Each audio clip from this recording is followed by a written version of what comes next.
We've come to Harrisville, Rhode Island to investigate the infamous Conjuring House, a place that many claim is possessed by a vindictive spirit. We're determined to find out what's really happening here. So Andrea told me a story that supposedly there are 7 dead soldiers buried somewhere on the property. So if that's true, is it possible that that could be what's causing all the disturbances? That's what makes this house so special. There's so many possibilities or suspects. Andrea thinks that the spirit is Mrs. Arnold, the former mistress of the house. She said that her mom saw an apparition with a broken neck, and she said that the apparition tried to kill her. Jen, this place is so intense. The Perrins' most traumatic incident began when Andrea's mother, Carolyn Perrin, invites demonologists Ed and Lorraine Warren to investigate, and they conduct a seance in the house.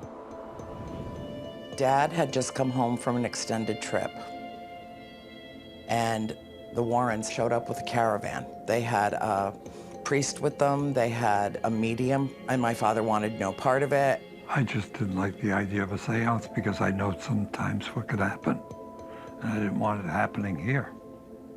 How did you guys, the kids, how did you guys feel about it when you saw the whole crew come in? We were nervous.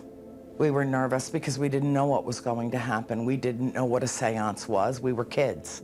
Right. Cindy and I put ourselves right there in that hallway. It started, and Mary, the medium, started speaking in Latin, I believe. Within moments, all the candles on the table just, boom, they were out. The table started to rise up, just lift up off the floor. That table had to be, what, 200-300 pounds? The table lifted, and then it was really, truly, I've described it before, as if the hand of God came down on the table, and boom, down it went. And my mother's chair just lifted up, and she was crying. She was like screaming in a voice that was not her own. And then in a fraction of a second, a split second, the chair that she was in, with her in it, flew from the middle of this room into the middle of that parlor, and everyone in this house heard her skull hit that floor. And I thought I saw my mother die. Lorraine rushed to her side, and when my father tried to intercede, my father, who has no memory of this, he'll admit it, turned around and punched Ed right in the face. And I know because I cleaned up the blood off the floor at 2 o'clock in the morning. It was a very bad scene. It was a horrible scene. Dad picked her up and he moved her over to the sofa. And we came around and asked her to come back. Please come back. Do you think that they had no idea of the power that this house had? I will never blame the Warrens for what they tried to do to help our family. Mrs. Warren told me they did not realize what they were walking into. She told me that she was very sorry what happened. It was a horrific experience. It took Dad almost an hour to bring her back to full consciousness that night, and in my opinion, he saved her life that night. Now, it's clear that there was a lot of paranormal activity within the structures of this property, but was there anything outside of the buildings that you ever picked up on? Yes, actually, we had numerous incidents on the property. The property is inordinately active. Mm-hmm. Well, I keep coming back to the 7 dead soldiers. You know, I don't think that the soldiers are buried in the walls of the house. If they exist, I would check behind the retaining wall, down behind the house. When I was a child, I would sit on that wall and it would literally vibrate with energy. That's where I always wanted to look for them. So I wish you the best of luck. What a mystery that would solve.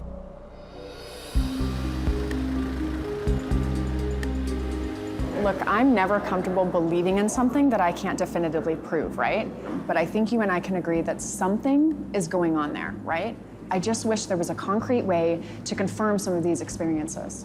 You know, the 7 dead soldiers in the wall story was just so fantastical that I thought, no way. But then I thought, if there is a way that we could definitively confirm the remains of 7 people, whether it's in the house, on the property, that would give the story some legs. It would give it some credence, right?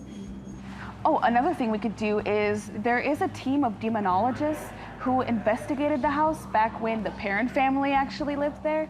Now, it'd be cool to bring them back out and see if they could confirm any of the stories. Listen, there is merit if the accounts of the demonologist match the accounts of the parents, right?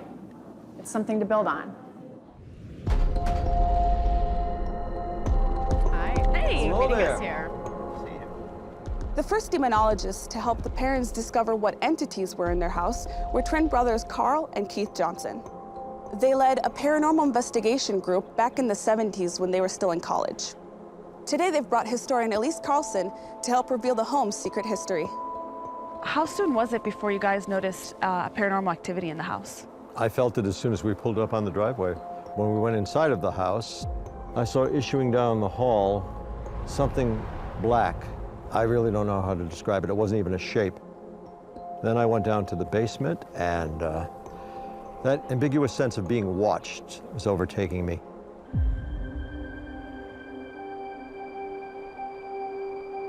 What would you say is one of the more outlandish stories that you've heard that actually was rooted in fact? Actually, there is a book in Burrillville called The Black Book where all suspicious or mysterious deaths are recorded. A lot of tragedies attributed to this property. There have been so many reports by so many people that I find credible. They've had experiences in this house, from seeing black shadows to seeing lights flashing on and off. Doors have slammed. And that actually happened? I do believe that there is some activity going on here. I think this house has a personality of its own. People have been born in this house and died in this house. So it's not so much that the house is haunted by spirits. In my opinion, is that it is the haunting. In my opinion, though, it was a demonic spirit. I believe it was something that has never been human, never walked the earth in human form as we know humanity today. I think it was something very evil. I just sense this hatefulness.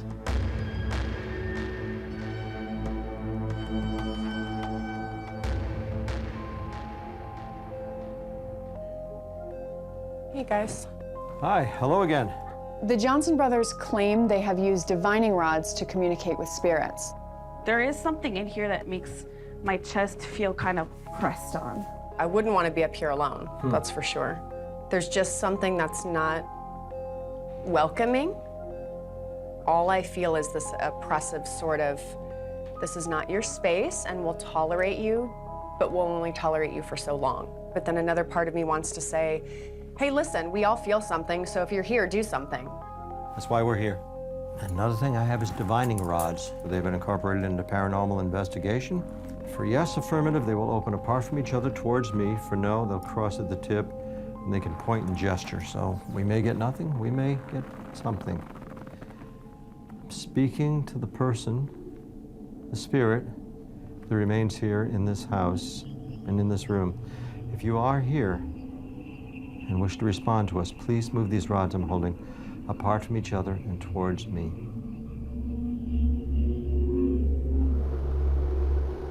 Please use these rods, point to where you are now. You must be somewhere, so where are you? We were feeling stuff, but we didn't hear anything. We didn't see movement, so I wasn't expecting things to escalate. The spirit should be here according to the rods. Is there someone you feel close to here? Someone you might have a message for, you just feel a sympathy for? Who do you feel closest to here? Jennifer.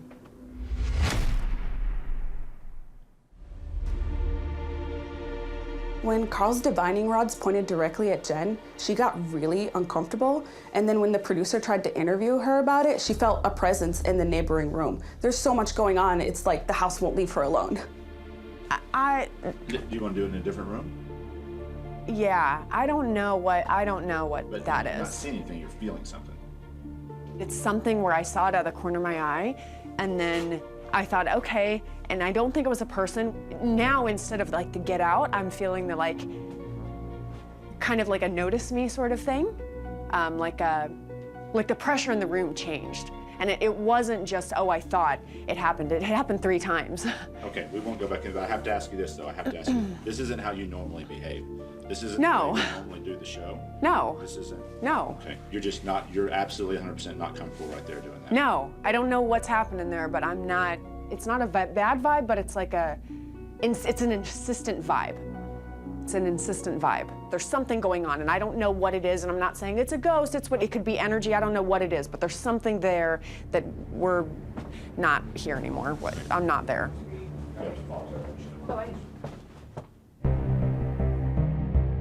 Jen left for the night, but I cannot miss out on this opportunity to spend the night. The Heinzens are going to see if any spirits will communicate with us through a spirit box. Now, a spirit box basically scans through about 5 radio stations per second, and the theory behind it is that a spirit can manipulate these radio sounds to create words. We're actually going to take away 2 of your senses, your sense of sight and your sense of hearing. We're going to put a blindfold on you, and then we also gave you some noise-canceling headphones. We're not going to hear what you're listening to. Whatever you hear, just regurgitate it. Okay, sounds good. All right, so. These are noise-canceling headphones, which is a technique used by paranormal investigators to eliminate bias. If I can't hear the questions that are being asked, I can't make up the answers on my own.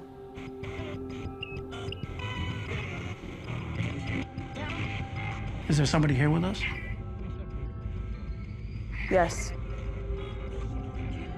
What I'm hearing while this headset is actually on my head is primarily a bunch of static and jumbled sounds. It isn't until I hear a full word that I'll actually speak that out loud and that is considered a valid response. I don't know what or even when questions are being asked. I'm just repeating words that come through the static. I'm David. David, are you the little boy here? Yeah. Is there anybody here you want to talk to? Special. Investigated. The majority of the voices that I heard were of a deeper tone. It seemed like the static was being cut out, and then the word was being spoken, and it was emphasized and meaningful. Is there anything in here that we should be afraid of? Spirits. Awoke. Watching. What do you see? Heinz. You hear all the time? Daily. Can you say a swear word? I give you permission, go ahead. Object. Okay? You. Thank you. All right, can you say goodbye?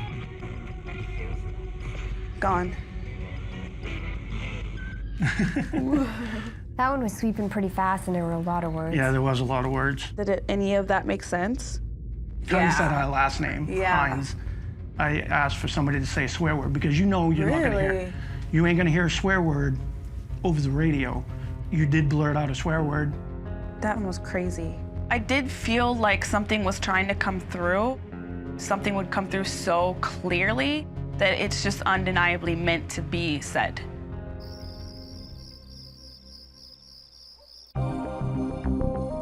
Things are getting very odd, so I wanted to call in some help. I reached out to forensic audio and video expert Jennifer Owen to see what she can make of some of these surveillance videos. How can I help? So we have been at the Conjuring House for a few days. I sent you a video of a ball that's acting rather oddly, and I'm wondering what you make of it. I'm told that the original footage no longer exists. What I sent you was captured from a cell phone off of a monitor. Well, I did take a look at this for what we have and for what it's worth. You see all this right here? This is what we call artifacting. Video does strange things and a very low resolution, and it'll start trying to fill in the void or the zeros and the ones, so it creates artifacts, which is why I put this in slow motion and ran it forward and backward about 50 times.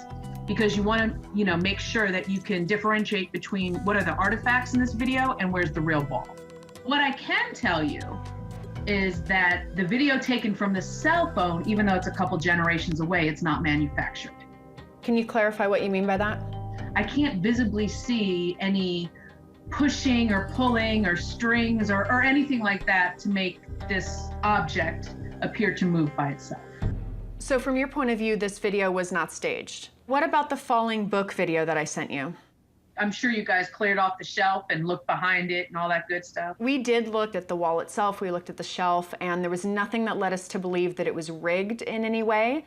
Okay, so what I did go through was the metadata on the phone, and that was recording at 15 frames per second. You're automatically missing information. And we're looking how we're dropping frames in between movement. We just can't be definitive about what the end result is.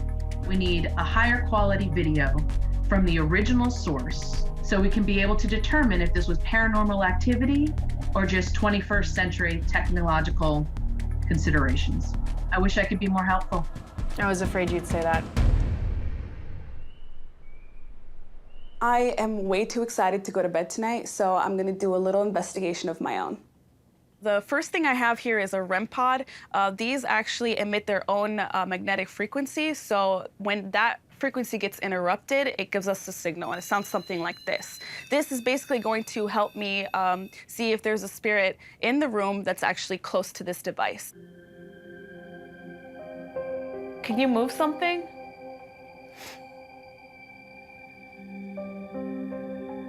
Can you move the pillow?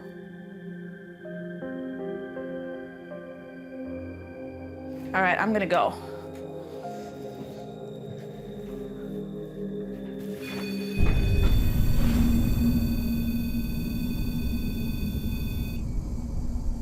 What? What?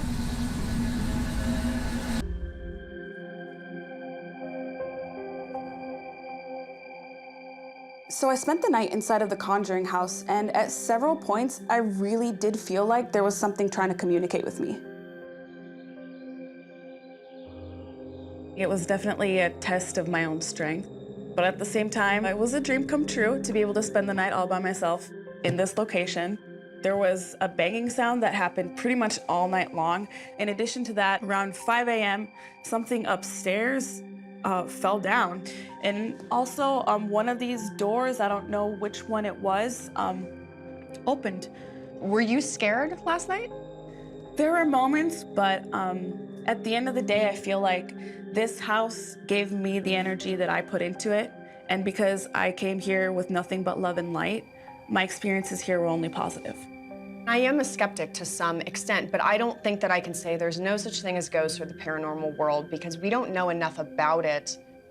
Yesterday, we were setting up to come into another room, and I just felt this really unwelcoming sort of vibe. I didn't hear anything, I didn't see anything, but it was just go somewhere else, out of my space. And it was unnerving. It was really unnerving. Last night while you were here, I went out in town, I did some research, and I made some calls. So there's a team that's coming today, and they specialize in ground-penetrating radar. I think that the 7 dead soldiers, that's worth looking into. No one has ever searched the grounds for that before. So they'll be able to actually see if there's bodies in the wall? I think what it looks for is like a disturbance in the ground. You can tell if there's something buried underneath. I don't know how much would be left, but it's worth looking. And anytime I can bring science into it and find something that's concrete and tangible, I want to do that. One of the inciting incidents for the Perrin family was when one of their young daughters, Cindy, was hearing voices say that there were 7 dead soldiers in the wall. We brought out a team that specializes in GPR, and they're going to check the house and the grounds and see what they can uncover. On a property about this size, you're looking at maybe a couple hours to do the outside, depending on what kind of data you're getting. Can you guys explain how this technology works and if it would show bodies that were buried or hidden? Typically, what happens is the radar waves will travel into the ground. They'll bounce off of varying soil properties, electrical properties within the ground, and bounce back a picture to us. It's looking for the differences between the materials. Sometimes if a body's buried in a casket or some sort of box, we'd see the outline of that. If it's buried in a shroud, it gets more difficult.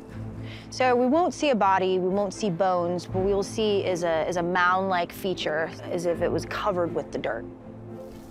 We're hoping to see the difference, like the edges where it was dug, or at least where the outline of something was buried.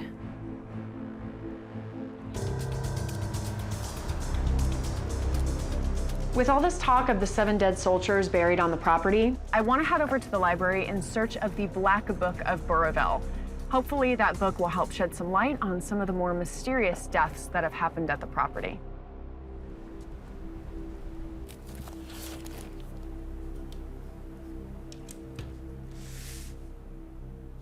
Okay, John Arnold, suicide by poison. Died November 19th, 1911, drank horse liniment at home, son of Edwin Arnold. This book was put together by a local historian, and it chronicles many of the deaths that have taken place in this small rural area. And it's really overwhelming because so many of them are either tragic in nature or people taking their own lives, and it's just really a lot to take in. Susan Arnold died April 13th, 1866. 50 years old, in the attic at her home, wife of John Arnold. Frozen, Edwin O. Arnold. Prudence Arnold, January 31st, 1849, throat cut with razor by Bill Norton at Dexter Richardson. Murders, accidentally drowned. Accidentally drowned continued, yikes. Accidentally killed, burned to death. Deaths by scalding. Found dead. Dropped dead, heart attack. Suicide by shooting. Suicidal drowning. Found dead. Suicide by poison. Suicide by hanging. Suicide by cutting their throats. Accidentally drowned. Cutting their throats. You know, I wonder, this is such a small area, and you have so many suicides. This town has a very disturbing history, but I don't see any reference to 7 dead soldiers. The most well-known battle fought in Rhode Island was during the Revolutionary War. So if the story is true, the soldiers may have been buried on the property for 250 years. Maybe the ground-penetrating radar will find something. A big mystery surrounding the Conjuring House is the story that 7 dead soldiers were buried in the wall. Is there any chance ground-penetrating radar could confirm this story? Hey guys, what do we find? So it looks like we have a former excavation in this general area. Turns out it's in the shape of an oval, if you notice. So it looks like there was, at some point in time, something dug up specifically in this area. If you look right on the screen right here, you get this banding right here, this depression, and it kind of comes up and down, and it's different from what we're seeing in other areas. So this banding is not consistent on any other part of the property. So do we know if that was for construction purposes, or is there any way to ascertain what it was for? There's no real way to ascertain what it was for, but the septic is over there and all the utilities come in the front of the building. There's no reason why there should have been anything dug up over in this area. I'm noticing how close this area is to the wall. Do you think it's possible that maybe bodies could be buried here? It's entirely possible, yeah. I mean, we're not sure what the actual digging was for when they did it out here, but I mean, being that it's right up next to that wall and that's what the theory is, it's entirely possible that that's the case. But you're not able to tell if there are remains or anything like that? At this stage of the game, it's probably too far decomposed, so it wouldn't show up on the GPR. This certainly isn't definitive, but it is really compelling, especially given that it's so close to the wall. Yeah. Thank you, You're guys. welcome. See ya. Well, there might be some truth to this story. So we met with the GPR team, and one thing of note that they picked up was this area back here by the wall. The soil in that area was very different than other places on your property. I did think it was interesting that it was next to a wall. The size that you're given and stuff like that, there could be a possibility that the 7 dead soldiers they were talking about could be in fact buried near that wall. No, all of this is really good information. This gives us a direction to go to. We have been wanting to dig deeper. This gives us a good place to start.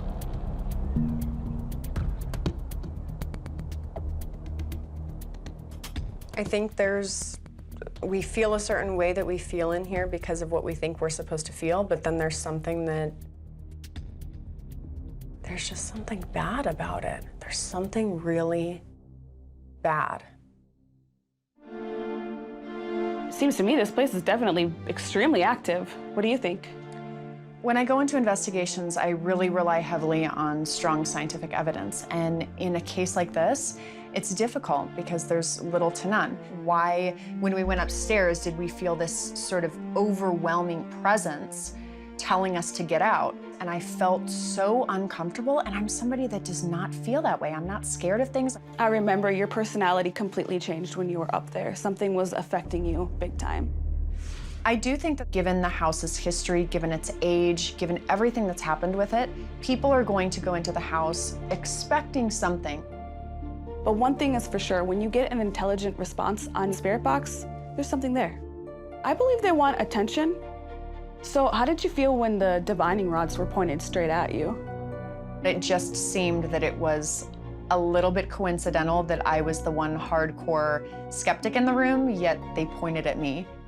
I did find it compelling when Andrea Perrin was sharing her story with us that even 50 years later, she could recall the seance almost minute by minute. It had clearly left its mark on her as a very young child. Yeah, I think the Heinzens are extremely brave for moving in here. So, did we confirm this house is quote-unquote haunted? I do give it a little bit of extra credence because Corey was a Marine. He does not scare easily. It's hard for me to dismiss with all the video evidence that he has. So what's it gonna take for you to believe that a place is haunted? I don't know if I disbelieve that it's haunted. All I can say is this is what I experienced, and there's not an explanation for what I experienced. I don't think I can definitively state that I believe this is a vortex for spiritual and demonic activity, but I will say that it is a house of inexplicable events. I'll give you that.